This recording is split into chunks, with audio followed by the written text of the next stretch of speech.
A man wakes up on a train. Across from him sits a woman smiling as if they have known each other forever, but he has never seen her before. 8 minutes later, the train explodes. Then he wakes up again. Different room, different reality, same mission, over and over. The system tells him, you are inside a simulation. But what if it is not a simulation? What if every loop creates another reality? And what if consciousness itself has become trapped inside the machine? Welcome to Mysterious Encounters. Tonight, we decode source code, not as science fiction, but as a psychological map of fractured identity, recursive timelines, and the terrifying possibility that reality itself may be continuously rewritten. The train is not merely a setting, it is a closed system. A moving corridor with predetermined tracks, predetermined passengers, predetermined destruction. Everyone on board believes they are free, but the destination has already been decided. This is the first hidden layer of source code. The train represents modern reality itself. Routine, repetition, predictability. Wake up, commute, consume, repeat. The passengers move normally because they do not know the loop exists. Only Coulter Stevens remembers. And awareness becomes isolation. The moment he realizes reality is repeating, he becomes psychologically separated from everyone around him. This is how awakening always begins, not with power, but with disorientation. Coulter slowly discovers something horrifying. He is not truly inside the train. His damaged body exists elsewhere, suspended between life and death inside a military program called source code. The consciousness on the train is only a projection, a fragment, a borrowed identity occupying another man's final moments repeatedly. This destroys the idea of stable selfhood. Who is Coulter, the dying soldier? The consciousness inside the loop? The man whose body he temporarily inhabits? Or the awareness observing all of it? Source code forces us to confront a terrifying possibility. Consciousness may not be as fixed as humans believe. Identity might simply be information moving between containers. The military claims the source code program only accesses residual memory, an echo, a simulation, a reconstruction of the past.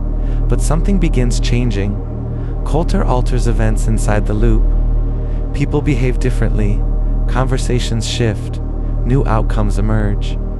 This introduces the film's deepest philosophical idea. Observation changes reality. The system insists the loop is artificial because acknowledging its reality would be catastrophic. Because if every loop becomes real, then the machine is not observing timelines, it is creating them. The observer effect returns again. Consciousness itself destabilizes fixed reality.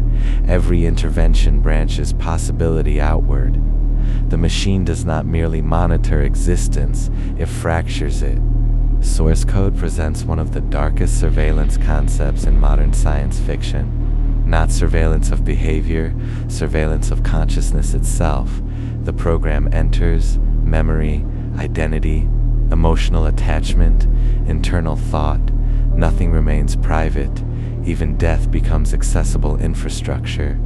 The human mind becomes territory for extraction. This reflects the evolution of modern systems perfectly.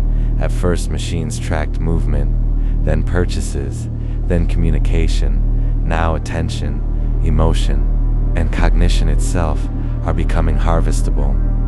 Source code pushes this to its endpoint.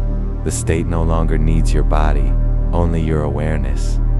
The film repeatedly emphasizes one number, 8 minutes, a tiny fragment of time stretched infinitely through recursion. This becomes symbolic.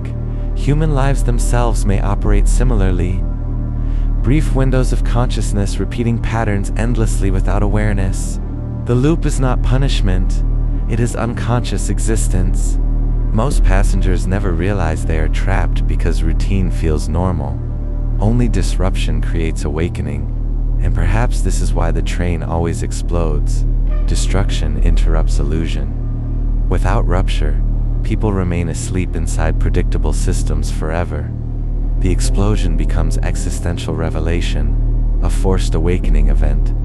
Near the end of the film, Coulter asks for something simple, not escape, more time. One final loop, one final chance to exist fully, and something extraordinary happens. The world does not reset, it continues. The simulation becomes autonomous reality. The people inside the loop remain alive. This completely destroys the program's original explanation. The source code was never replaying memory. It was generating parallel worlds, entire realities branching outward from consciousness, interacting with possibility. The machine accidentally became a creator, and Coulter, a ghost crossing timelines. Source code ultimately asks one terrifying question. What if consciousness never experiences a single reality? What if awareness continuously moves through branching versions of existence without recognizing the transitions? Tiny differences, tiny fractures, tiny altered paths.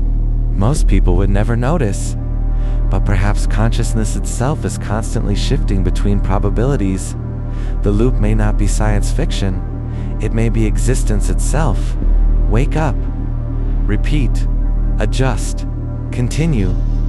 A recursive system pretending to be linear time. Source code ends with a frozen moment, a world paused between realities, faces suspended in stillness, time interrupted, consciousness lingering between timelines. And perhaps that final image reveals the true meaning of the film. Reality is less stable than humans require it to be. Identity is less permanent, time is less linear, consciousness is less contained. The machine believed it was controlling reality. Instead, it discovered reality was already fragmented. This has been a mysterious encounter with source code. Watch the film again. This time, do not look at the explosions. Look at the loops. Because the most dangerous prison is not a cage. It is a reality repeating itself so perfectly. You never realize you are inside it.